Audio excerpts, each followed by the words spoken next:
Hey, everybody. Welcome back to another edition of the Omohundro Institute Digital Projects Coffee House. Happy New Year to you all. This is our first session of 2026, and we're delighted to feature our very first podcast project. We'll be hearing about Thing4Things, and we'll be hearing about Thing4Things from Zara Anishanslin, who is an associate professor of history and art history at the University of Delaware, and Joe Cohen, who is a reader in American history at Queen Mary University of London. They are the two co-hosts of this series, and I'm a big fan of the series. I'm delighted to hear more about it. And so, Joe and Zara, take it away.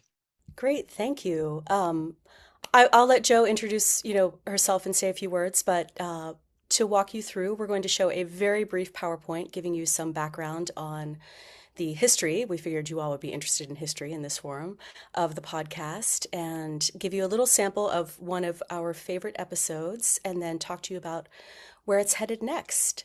So, Jo, would you like to add anything before we start? No, I just want to thank everybody for being here today, and especially to Jim and Martha for inviting us on, because this is a really exciting opportunity to talk about this podcast that Zara and I have been working on and putting together for, I guess, the last year at least. But it's as Zara's going to say, it's a longer project with a gestation longer than that. So yeah, it's great to be here, and Happy New Year, everyone. And I'm going to hand it back to Zara to get us started. Great. Thank you, Jo. And thank you all for giving of your time. And Jim and Martha, to echo Jo, thank you so much for having us. We're very excited to have a forum to discuss the Thing4Things podcast, which is really, as you'll hear, started as a project due to some funding that I received, but has really grown into something that Jo and I do as a sort of side passion project. So Thing4Things, the podcast. Any of you who know me will know that I call myself the historian with the Thing4Things, which the person who was putting together my website, sort of doing my proto PR when my first book came out, was like, that's a little goofy. Are you sure you want to tag yourself like that? And I said, well, I'm a little goofy, so why not? And I feel like it actually encapsulates who I am in terms of doing history, but doing it in an accessible and fun way, and doing it in a way that centers material culture. And so a couple of years ago, I got a fellowship from the Mellon Foundation and the American Council of Learned Societies, their Scholars in Society program. And the point of that was to build bridges between the academy and the public, and to think about ways to bring advanced humanities studies to a broader popular audience, which I would say in today's political and cultural environment is one of the most important things we can do as scholars. And so I was really excited, or chuffed, as we'll talk about later in a bit, as the Brits would say, to get this fellowship money. And one of the things that I used it for was to put into action a podcast on material culture that had been swirling around in my mind for a couple of years before I got this fellowship in 2021. And I'd actually talked to Karen Wolf and Martha Howard from the Omohundro Institute about my idea for this before I got the fellowship, when Karen was still directing the Omohundro Institute. And they were very enthusiastic about it. And Karen, of course, went on to Brown, so we didn't pursue the project with the Omohundro Institute. But their enthusiasm for it really got me thinking that there might be something to it. The only reason I was hesitant about doing a podcast about material culture was, of course, you can't see the thing that I'm talking about. And, people love to see the visual and the material of material culture, of art and objects and architecture and chairs and buttons and all the things.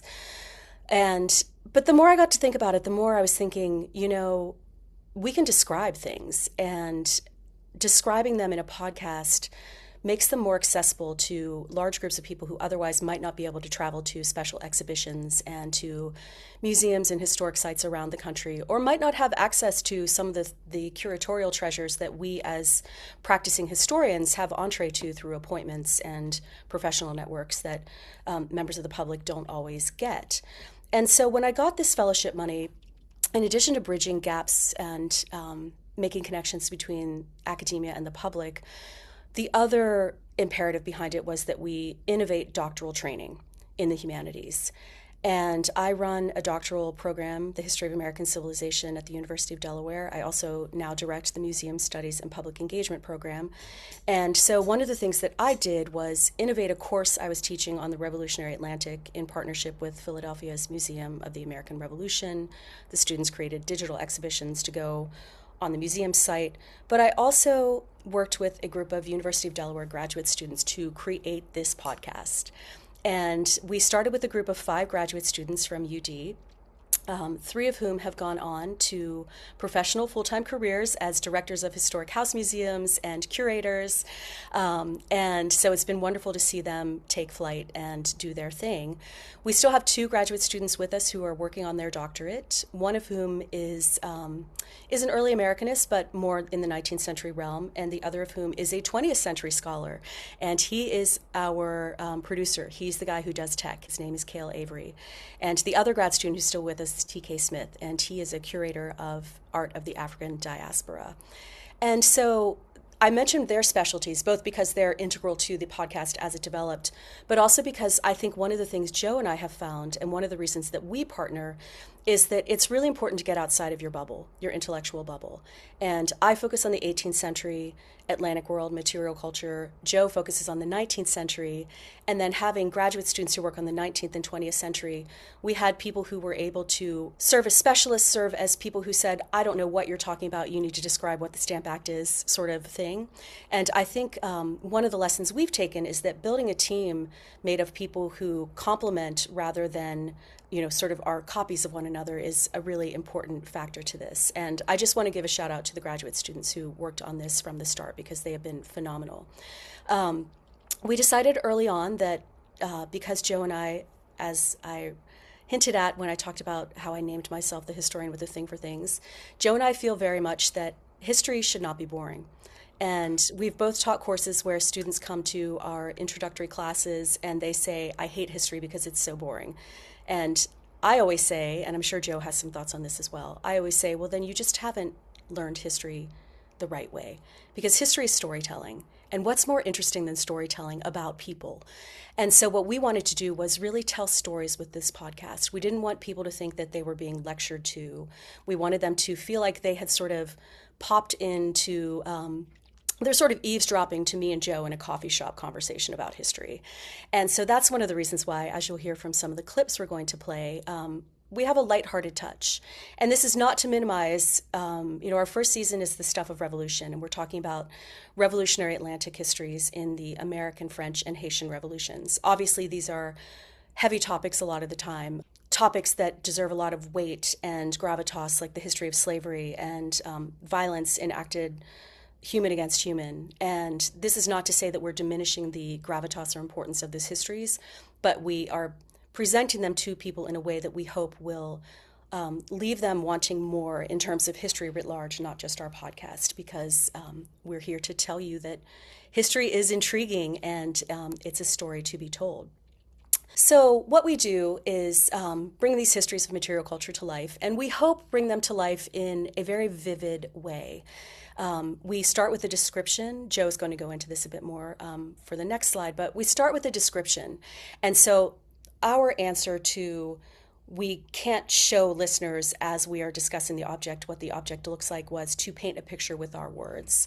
And one of the things that I think Joe and I have, in a way that we've brought our own research to this project, is that both of our new books, Joe's, which is forthcoming, and mine, which just came out, talk about material culture that is absent, in some cases deliberately destroyed, no longer collected, was never collected in museums or archives, either because it was deliberately or accidentally destroyed, lost to things like fire and riot, and in my case, revolution. But we both have a conviction that you can still talk about these things that are absent, what I call immaterial culture, or intangible things, and that just as we shouldn't only tell the histories of people whose sources are collected in archives, but we should try to seek the stories outside of the archives. We also should try to think about material culture that is not in museums, that isn't in historic sites.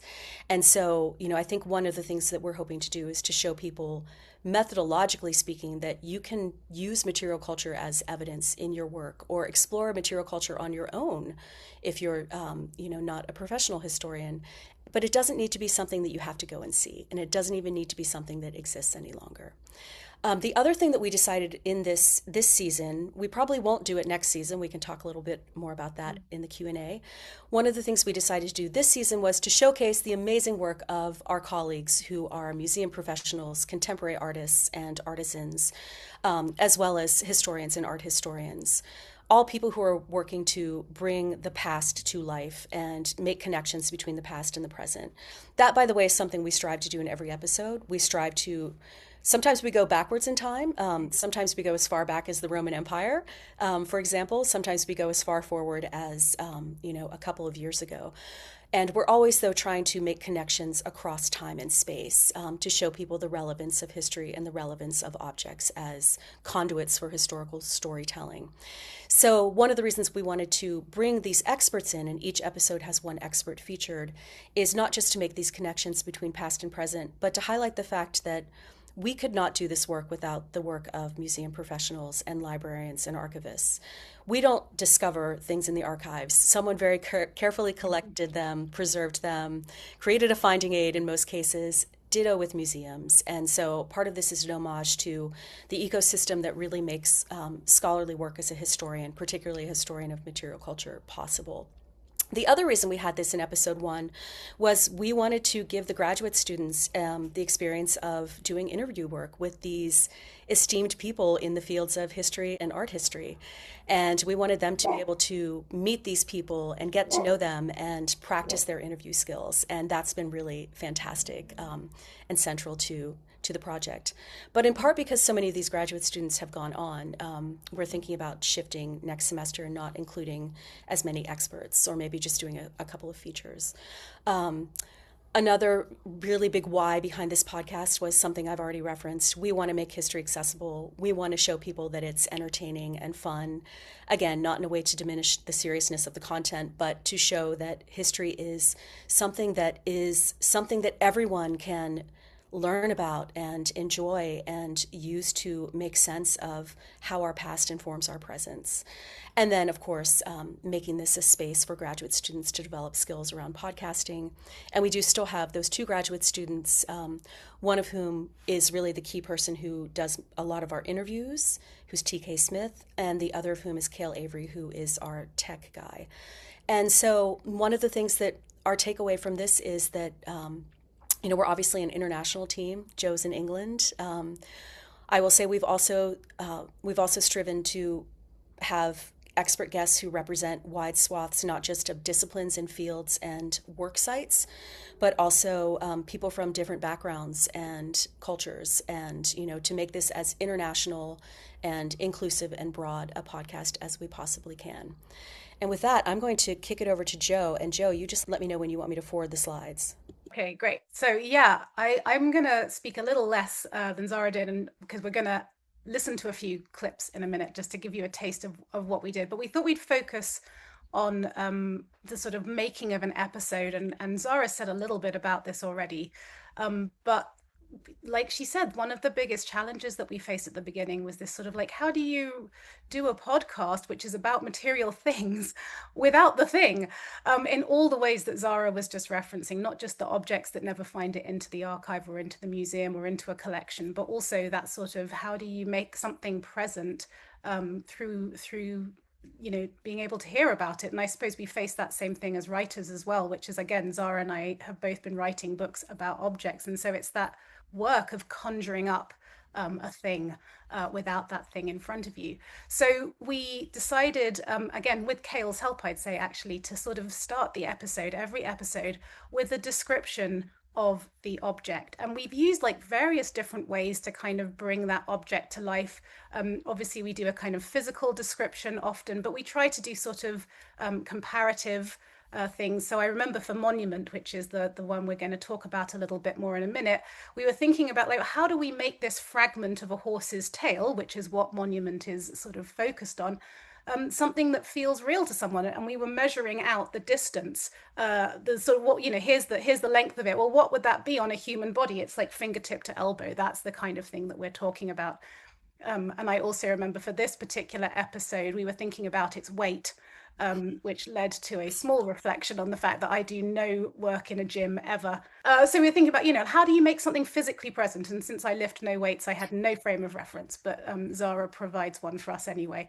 So there's a sort of sense of its physicality and what it looks like, what it feels like. We kind of learn from our colleagues who do, curatorial work, thinking about, what's it made of, kind of some work around provenance, but we also bring in through that description, I think, what we've learned as historians of material culture, which is how to put an object into context. And that becomes the sort of bridge into the sort of meat of the episode, really. So from the description of the object, which kind of begins each episode, we then go on to thinking about what are the stories that you can tell about this object. So in this case, what are the stories we can tell about the fragment of a horse's tail, which was the horse on which George III sat in statue form on Bowling Green before his statue was pulled down on the night of July 9th, 1776, as one of the sort of opening acts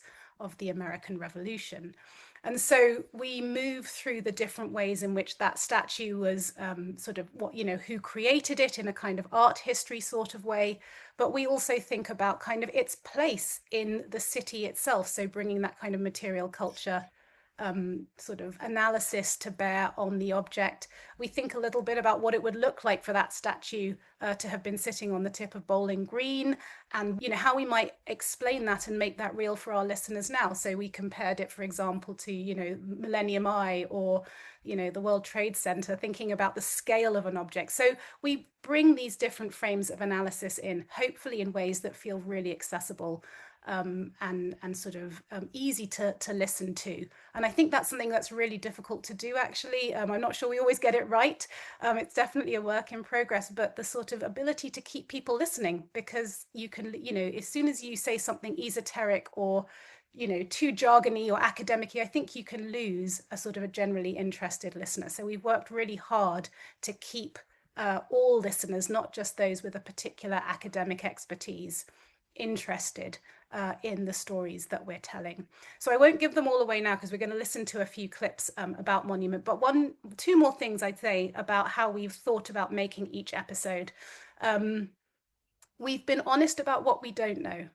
I think that's a really important part of being a historian, and particularly in thinking about what objects can tell us and what they leave us with. So we've tried to sort of highlight the spaces where we can't be certain, and where we are using our interpretive skills and our analytical skills to kind of bring those absences or lack, sort of uncertainties to light. And it'd be really interesting to talk a bit more about that, I think, with you all. And then we've tried always to reflect on what the power of that object is in terms of what it might be able to tell us. And as Zara said, this is a season about revolution. So all these really crucial sort of themes about freedom, about enslavement, about violence, about the ideas that power revolutions, but also the things and the people that power revolutions. How do they kind of cohere in these one object? So we try and finish the episode there. And alongside Monument, we have currently an episode on a key, a shirt, and a cap. So if anyone wants to know more about those, we'll say a little bit more about them in a minute. So these are just to give you a sense of some of the things that we were working with for the Monument episode. There's the full picture of the horse's tail, which starts our episode off. We've got a little fragment in the middle, which I'll come back to at the end when we play our last clip, right, Zara? And then just to give you a sense, so this is a painting of the statue that is the focus of Monument, the episode. It is of George III sitting on his horse, on Bowling Green. But of course, it's not contemporary. That's from 1912. It's one of the paintings that is at the New York Historical. And I just put it there to give you a sense of where those little bit, although of course I realized that the slide actually cut the tail off, but perhaps that's rather appropriate given that that's part of the story of that episode. So I don't know, Zara, do you think we should perhaps play a few of the clips so that Yeah. folks can hear kind of what we were trying to do?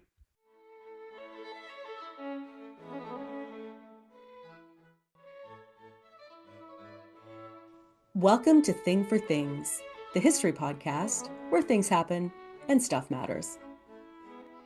We all live in a material world, a world of things that shapes our here and now. That same world is shaped by the past. Whether it's the things in museums or the stuff in your grandparents' house, all those things have a history, and we're here to share their stories. But buckle up, because these are not the histories your grandpa learned in school.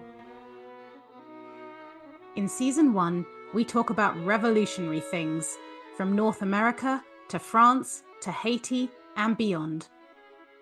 Each episode, we take a single thing and connect its past to our present. I'm your co-host, Dr. Zara Anishanslin. And I'm your co-host, Dr. Jo Cohen. Please join us as we explore our shared thing for things.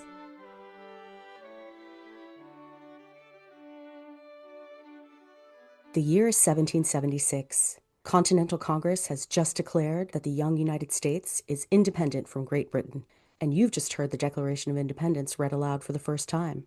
How do you react? This episode, we hear how some people reacted by following the strange tale of a tale that is the thing at the heart of this episode, Monument.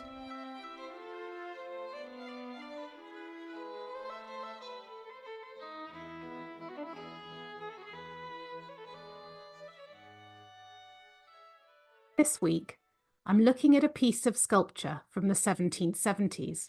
It survives in the collection of the New York Historical Society. It's about the length of my arm from fingertip to elbow, but it's much wider. It's a sculpture of what looks like a tail. Sinuous curls of metal flow from top to bottom, and the sculptor has carved deep lines into the metal so you can imagine the ways a real tail would have whisked and twitched in the air. It's made of lead, though, which has a dull grey quality, so this lively twitching tail looks quite flat and dead, a hank of hair that looks as if it's been chopped off in one big snip. Maybe my impression of it as being lopped off is only because I know something about this lump of metal hair. This tail used to be part of something much bigger. In fact, this tail has a tail of its own. That's how we introduce each episode. We start with a little bit of a description of what the podcast is, what season 1 is.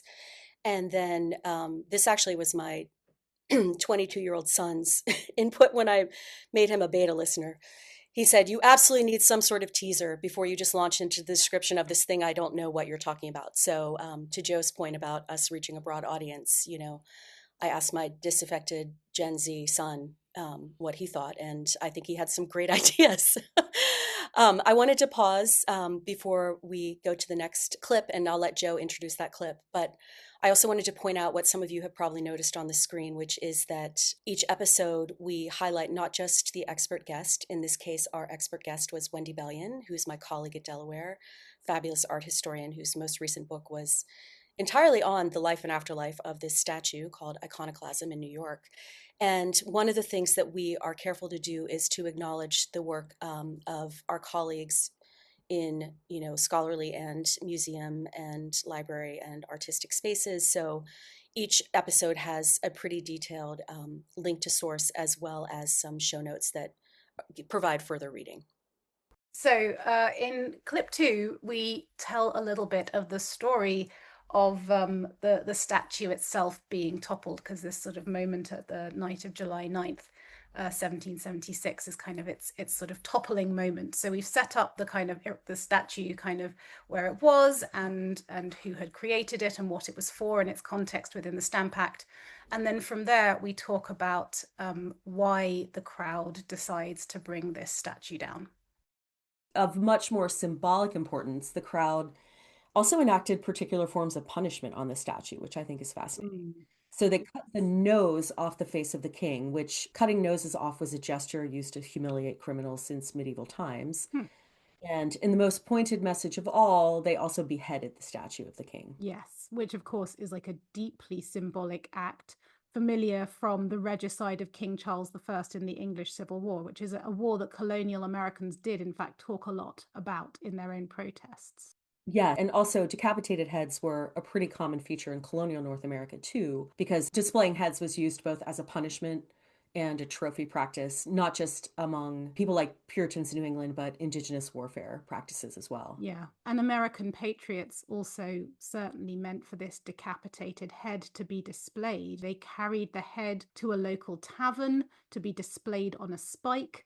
And that's, of course, in keeping with all of those traditions on both sides of the Atlantic for putting these, severed heads on very public display, sort of a warning, if you like, and a symbol of what they've accomplished. But in this case, the Patriots didn't get to display their accomplishment for No. long because No. the head didn't stay on its pike. And this is a great story, I think. A British officer sent a soldier to steal and bury it to keep it safe.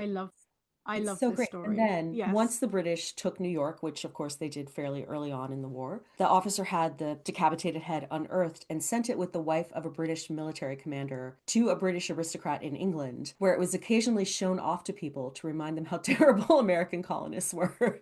Apparently, it was sort of kept under a cloth, either honored behind a sofa, and visitors would come and see it. And yeah, I mean, you really have to wonder where it is now. You do. But there's like so many things about that story that like conjure up odd images for me. Like first of all the idea of like this soldier like burying it, and then that he's thinking, gotta remember where I buried that. Do not forget where I buried that. And then the idea of this muddy head being packed into that woman's traveling trunks. Like, I mean, she must have been horrified. Hopefully she had a separate trunk for it, I'm hoping. And then I just like, imagining that today. Can you imagine trying to get that past customs? What, this head? No, it's nothing.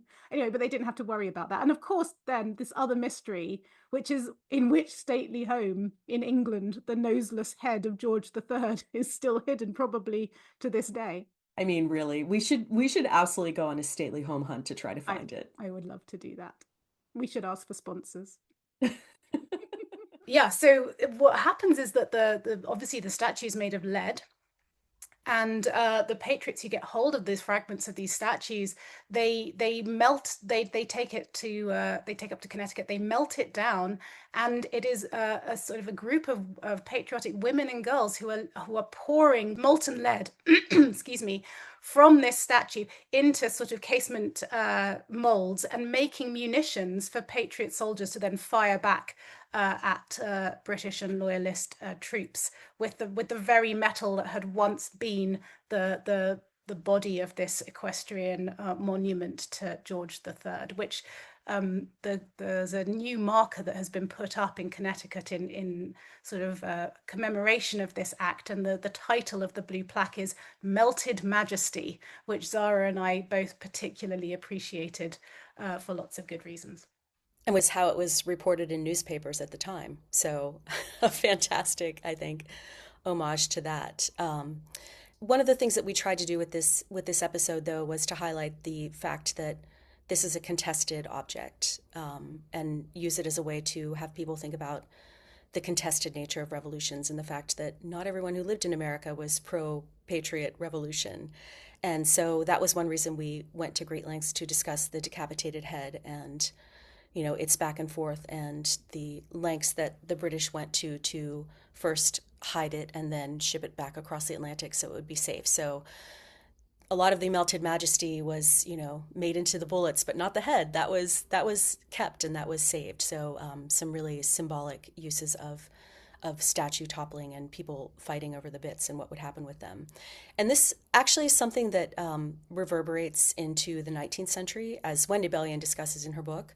But also, I think the hold that this object has on us, and this is an anecdote that Jo discovered when she was poking around New York Historical's collections for the additional objects that we feature. So obviously not just the tail, but there are these other bits that were buried in swamps and fields and have since been collected and turned up. And one of them had a really fascinating afterlife in the 19th century, which I'm going to play now for you to hear about. I absolutely love the way Wendy talks about handling those broken pieces, that they don't give up their story, but they still have this power. Yeah, I know. It's absolutely amazing. And it's amazing how these little fragments can do that, right? When we were researching all the bits for this episode, you and I came across the story of one woman who was visiting the New York Historical Society in 1899. And as part of a tour, she was shown a piece of this George III statue. Apparently, it was a piece of the saddle. And a little piece of that saddle bit broke off, suspicious, whilst they were visiting, and she pocketed it. So she just took it home with her, because that's the power of these little fragments, that somehow you want to keep them because they exert this kind of mythic force almost. Anyway, we know this because, very honestly, her great niece returned this stolen bit of statue to the New York Historical Society in 1999. So 100 years later, this little tiny fragment made its way back into the museum. That is just so wild. And actually, this is one of the things that Wendy does in her book on the statue, is talk about this long afterlife that this thing has, which I think speaks to its power, right? And Right. I mean, although I do have to wonder if this woman who stole the bit from the New York Historical Society, if she hid it, or did she just blatantly display it like on her mantelpiece or something? I mean, clearly Right. she had to have told people what it was, because otherwise, how would her great niece know? This is just a wild story. I know, that's exactly right. Like there must have been some story attached to it. It wasn't just a little bit of metal, rocketing around her house. But the story of her taking it reminded me of those stories of when the Berlin Wall came down and everyone wanted to keep a chunk. Those bits of concrete became relics almost. And I think we see the same kind of impulse here with the George III statue. This also makes me think it's so fascinating to think of what material remnants of the past survive and what don't, isn't it? And sometimes it's completely accidental and sometimes it's deliberate. And I think this statue tells both those stories, which is amazing. Yeah. And also a good segue to our next episode, which dives into the revolutionary histories told by things that, for the most part, don't survive in museums today, even though we know they were very common at the time. And that episode focuses on the hunting shirt. So that was the last clip that we had to play for you. Joe, is there anything you wanted to add before we throw it open for Q&A? No, I'm really excited to hear what kinds of questions come out of this, and yeah, I think we're ready for the next bit. Well, thanks very much to you both. That was really fascinating. I loved, learning about the process, and being in this world myself. Sometimes I think I have it figured out, and then I realize, no, I don't. So that was really helpful to hear about your process. I believe Jeanette Patrick has a question. Thank you both so much for this. It was interesting to listen to how you all have made Thing4Things. I'm curious if you could talk a little bit about, from listening to the episodes, it's clear some parts feel scripted, but others is just feels like the two of you in conversation. So could you talk about your prep work for each episode? Once you've identified the object, done your research, how much are you scripting? Are you outlining the conversation, kind of that piece of your production? That's a great question. Well, I can say a little bit about it and then I'll hand it over to Zara. So yeah, you've correctly identified the fact that we start with the object, then we do a lot of sort of research into it. And also I have to say we had amazing support from the 3 graduate students who did a huge amount of work for us in getting this started. And I have to say, probably, and Jim, you may be nodding along here, this is a huge amount of work. And I mean, I knew it would be a lot of work, but I think Zara and I have both been taught afresh about how much goes into a podcast, and ours aren't even that long, I would say. And that was a deliberate decision, not just because we felt that we wanted a particularly listenable sort of 20 to 30 minutes. So then the question of scripting. So we've actually, as we were learning it, we scripted a lot, didn't we, Zara? We ended up doing a lot of scripting, a lot of thinking about how to bring the story along, almost down to sort of writing it word for word at the beginning. And then as we were recording it, we kind of ended up using that less as a script and more as a prompt, and hoping that, and I think finding there were things in there that we then found that we wanted to talk a bit about more, or that, perhaps you've noticed that we found funny, that we wanted to riff off. So we kind of allowed ourselves that, and then with Kale's help, a huge amount of help from Kale as our producer. And I should say, especially hats off to Zara for this, because she does most of this work with Kale, kind of shaping it once again through the process of editing. So it feels very labor intensive, and we're still quite at the beginning of this. So I don't know if that will change as we get more experienced. Yeah, and I'll just add that I think in this way, it's much like any other historical production. So, the museum exhibition labels that you see on the wall that are a couple hundred words, that took years of research and multiple scripts to get it down. Any journal article or, op-ed in a paper, or, I mean, this. There's so much intensive work that goes into the research behind a small historical product. But we wanted to make sure that we got it right. I mean, some of the stuff we're talking about, we have researched on our own time for our own work, and so we're very familiar with it. Other parts of it, much less so. And so, we have sort of, it's been, I think, fun in one way because it's almost like going back to grad school where you're doing a little bit of this and a little bit of that and not just your own stuff. And as Joe said, we really did benefit enormously from Laura Earls was our lead researcher. She's now the director of the Historic Reed House in Newcastle, Delaware, but she did a lot of the back research. And if you could see our shared Google Drive, which I would show you, although I'm afraid it would be embarrassing, you'll see, 40 pages of research and links that go into the, 9-page script that we have. The last thing I'll say is that I think that I'm not diminishing our scholarly accomplishments, but one of the reasons that I reached out to Joe to be my co-host is that she, like me, understands that this is a performance as well as information that's being given. And I don't think it's accidental that we both sing musical theater for fun. And, I mean, it's seriously, this is, you are not just, again, we didn't want this to be a lecture. We wanted this to be a back and forth. And one of our sort of shticks that we do, which amuses ourselves, I don't know if it amuses anyone else, but it amuses us, which keeps the tone going well, is the clip that we played about being chuffed and me translating it. We do a lot of this sort of, back and forth British American isms to sort of, keep it lighthearted in a way that allows us to interject some entertainment and humor in the places where we don't need to be serious, because we do want to be more serious when we're talking about the heavier histories. So, Jeanette, I know that you know exactly how much goes into all of these things as well, but I do think it's important to tell people that it's not like Joe and I just sit down and hit record for 20 minutes and then the thing goes out, right? There's a lot. There's a lot that goes into these 20 to 30 final minutes. So thanks for the question, allowing us to highlight that.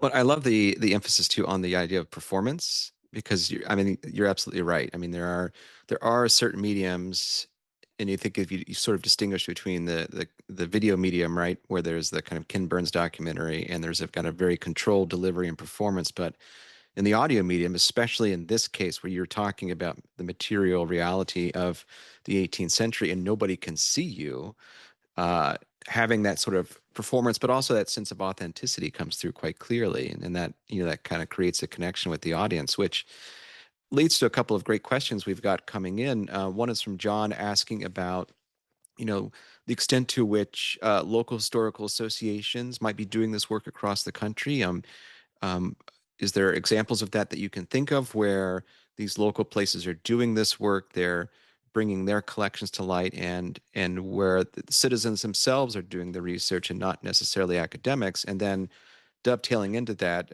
the broader conversation is, how do you promote this thing? How do you get the word out?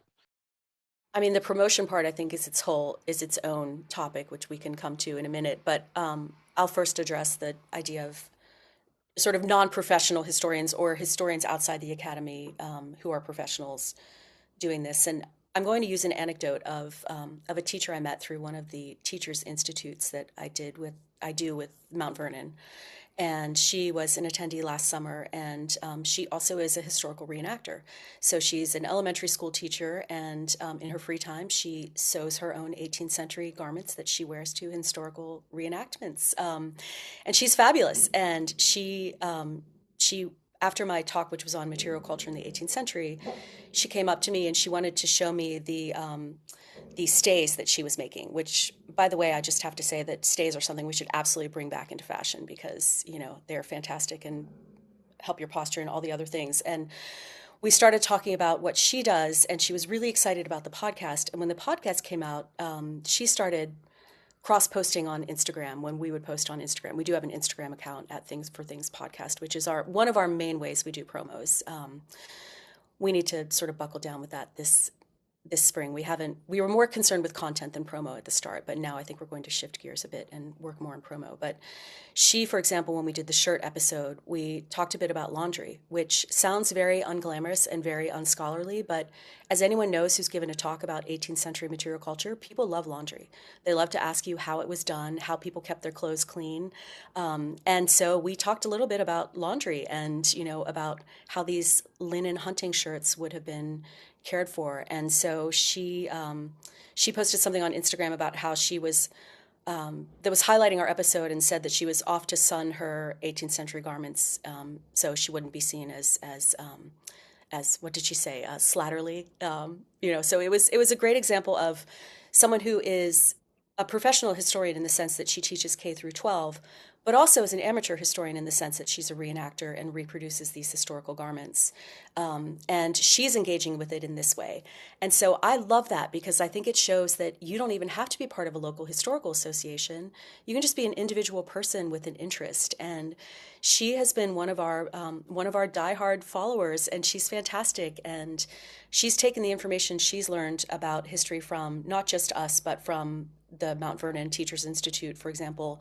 And she actually created a workbook for her students highlighting lesser known marginalized people from the founding era, including a lot of Black people and women. And so I think she's an example of how anyone can take objects and take history and bring it out to their broader community. And that's one of the things we're hoping that this podcast does, is to encourage people to do just that. So Joe, would you like to add anything to that or touch on the promo bit?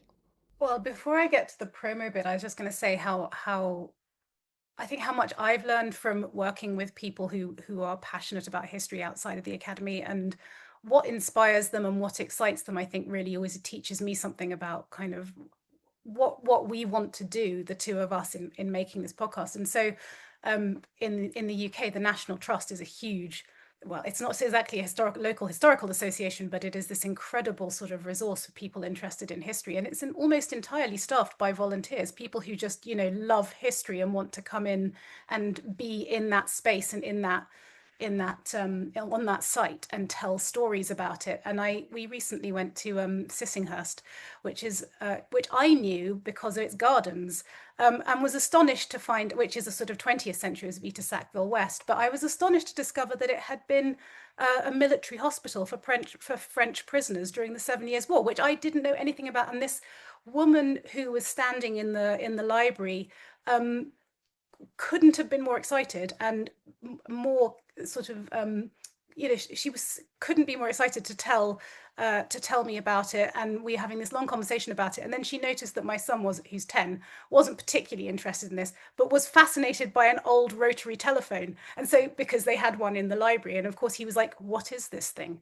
And so she was able to pivot instantly and move to this object and show him how it worked, and got him to play with it. And he was trying to understand what on earth you did with it, really. And so I just think there are people doing this with incredible sort of agility, but also with incredible passion and knowledge all over from us to learn from. And I feel like every time I have an encounter with someone doing that work, I get a better understanding of how to bring history to life.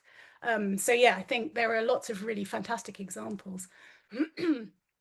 On promotion, I think this is something that Zara's teaching me more than anything else. She had to get me onto Instagram. So I'm going to hand the promo question back to you, Zara. I will say that I think promo is one of the most challenging elements of this. And any of you who do podcasting will know this. Algorithms like to push things that are speaking to other algorithms. And on Spotify, for example, you have to dig really hard to find us. So you can't just type in Thing for Things. You have to type in Thing for Things podcast, and you have to do a search. And so we have been sort of, again, since this was funded initially through a grant, which has now been run through, we don't have really a budget for marketing. And so we are relying on word of mouth and on Instagram. And that is something that we will be paying more attention to this year, is trying to promo it. Because I will say, this will probably sound immodest, but I'm just saying what people say. People who I know who've listened to it really like it. People seem to really enjoy this podcast. And again, as Joe was emphasizing earlier, by people, most of the people who've come up and talked to me about this, I've been on a number of talks for my new book, and people, every single talk, someone comes up to me and mentions that they listened to the podcast and really liked it.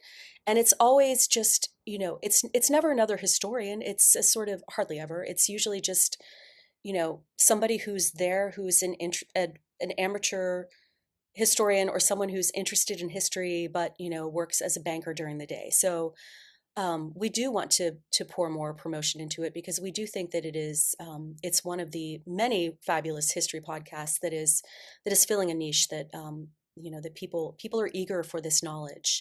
And one of the things I think our podcast does that is somewhat unique in history podcasts is that we do focus on the object. We do focus on the thing, and that is something that I think sets us apart. As Joe mentioned, it can create some challenges. Sometimes we don't know the answer. It can also create challenges in that, not everyone is going to want to learn about history through objects. But I think the popularity of museums and historic sites, more people get their history from those than from the books that we academics write. I think that's something that we'd like to build upon and speak to that popular interest. So here's where I should say what Jim recommended we say, which is, like and subscribe, and you'll help us.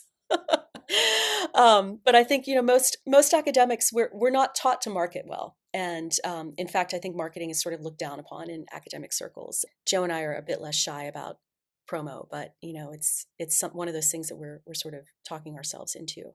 But if people have other ideas, we would, we're all ears. So thank you for a great question. Suzanne had a follow-up and asking, how did the people who talked to you find out about it? Some of them found out through my website, because when I was giving talks, there are often links to my website, and I have a page devoted to it. Some of them found it when my talk was advertised, and I always ask that it be listed in my bio. And so this is really a sort of word of mouth thing. But I've noticed that and this is going to sound so stupid, but anytime we post on Instagram, we get some followers. So I think part of it is just the consistency part of doing the promo. And we have not been good at that because, we have children and jobs and admin roles and all the other things. But, I think to our mind, this is one of the biggest challenges, because you need to get funding, you need to show that you're reaching people. But how do you reach people without funding to market? So this is a conundrum we're wrestling with. And we were very lucky. I got the first grant, but I also got a second grant, a sustaining grant from the ACLS Mellon Foundation, which is paying for our production work through our grad student, Kale Avery, this year. But I've drunk from the ACLS Mellon Foundation well as often as I can. So now we have to think creatively about what we do from here on out. Would you talk a little bit about your production process in the time we have remaining? I mean, you kind of touched on it a little bit, scripted versus not scripted, but how long does it take you from the generation of an idea and, putting aside the fact that when you first started, it seemed like it took forever to, produce an episode, but now that you've kind of figured out your strategy, how long does it take you from ideation through scripting, recording, interviewing with a guest to audio editing and actual publication? That's such a good question, because I think we're still in this process where those different bits have been taking different times. But one thing I will say is that, one of the ways we do the recording is that we'll get together for an hour and we'll do sort of a record, but we don't usually get through the whole thing in 1 hour, do we, Z? So it will be like, we'll do some of it, we'll get sort of an hour in and we're like, okay, we've run out of time. We need to schedule another hour. So I'd say the recording of the scripted bits and the sort of the generative conversation usually takes us maybe 3 of those hour-long sessions to get that bit together. And then I think TK, what we did for TK, who was the person doing the interviewing, and he really ran with this, so he didn't really need this after a while, but we spent a bit of time scripting questions for him, thinking about who the guest was and where we wanted that interview to fit into the episode. You know, TK records at least a couple of hours between an hour and a half, I would say, actually, with a guest speaker, and then, you know, you can hear in the episode we'll edit that right down. So some of the time is dedicated to listening to all of that amazing interview and really agonizing over which of these great bits that TK has brought out of the interview need to go into the podcast. So there's that process. So, Zara, you could probably say a little bit more about sort of Kale's then process from there. Yeah, and then Kale and I worked to get the production done, and that, I would say, Kale now has gotten it down so he can produce, in terms of, you know, the rough draft. It only takes him about an hour for an episode, but then he and I go back and forth, and he's victim to my perfectionist. Cut this out at 15 minutes and 13 seconds instead of 15 minutes and 14 seconds type, you know, feedback. So again, I think that probably he and I going back and forth probably takes another hour or so. And then the biggest, of course, time for all of this is the research and creativity that front loads the podcast production itself, which is, you know, involves, you know, the years that Joe and I have been doing this, our collective knowledge. It involves thinking about which experts, thinking carefully about the representation that we're showing with our experts, thinking about you know, which sort of rabbit holes of history we want to go down, and that will necessitate, you know, different articles and different primary sources and different books. And you know, this is a problem that everyone has when they do historical research, is where you stop the rabbit holes. But I would say I don't think it's an exaggeration to say that behind every episode is probably about 8 to 10 hours of historical research. Thinking of what Laura did to start. Because she probably did about 4 hours, and I think Joe and I combined, it's probably another 4. So, you know, there's many hours that go into this. And I don't think this is unusual. I know we have other podcasters here, but Liz Covart from Ben Franklin's World once told me that, you know, it's hours and hours and hours for each hour of her podcast too. So I think it's important to think about the time spent reading and researching. That's also part of it, not just the scripting and the interviewing. But there is an art to these things too. And when you're working with a team, you have to figure out who on the team is the best at doing certain things as well. So one of our grad students, as Joe mentioned, we would present them with a script for questions to ask interviewers, so we could sort of guide the conversation to fit into our vision for the episode. Some of the grad students, they did a great job, but they did not veer off script, and it was very cut and dried. TK, who's our lead interviewer, would take the interview. He had a knack. He would take people down these fabulous rabbit holes, and that's some of our best stuff. So, you know, that's not to, the other grad student did a great job too, but it's just not the same. And, you know, Joe, for example, we had a website, but we need to rebuild the website because it was built using funds that, again, have been spent. So we need to find a less expensive option. But Joe is absolutely brilliant at editing and, you know, managing the website visuals and content, and I was terrible. So, you know, but so we sort of figure out, and I like doing the production stuff with Kale, and I think it would drive you crazy, Joe, right? So we sort of you have to figure out where people are at their best and let everyone play to their strengths, which I think is a message for any team project. But you know, selfishly speaking, I could have done this with just me and the grad students, but I was like, no, I need Joe. I need my co-host who's going to, you know, bring fabulous things that I wouldn't bring on my own. And I do think that people who comment on the podcast, they usually say that they like the information they're learning, they enjoy the history, but they also really like the back and forth between me and Joe. And so I think that that's one of the things that, you know, to me, that was that's a great compliment when I hear that from people, because it means that the information and the entertainment are both hitting some good notes. In the last minute we have left, where can people find your series? everywhere you listen to your podcasts. We are on all the usual suspects: Apple, Spotify, etc. I do, as I say, have a link to the podcast rather on my website, which is drzara.org. We also are on Instagram at Thing4Things podcast. And I think that's one of the best places to keep up to date with what we're doing, because we do, sort of tease out new episodes and talk about what's coming up. And in fact, this seems like a good place to mention that before the end of this month, we will be starting part 2 of season 1, and our first episode, Button, focuses on the Haitian Revolution. So look for that in a couple of weeks. Well, fantastic. Thank you very much. This was really fun. Thank you. And please, if people have other questions or want to talk to us about this, please reach out. We're very easy to find through our professorial roles. All right, everybody. We'll see you soon. You've got stuff to listen to. We'll see you in a couple of weeks.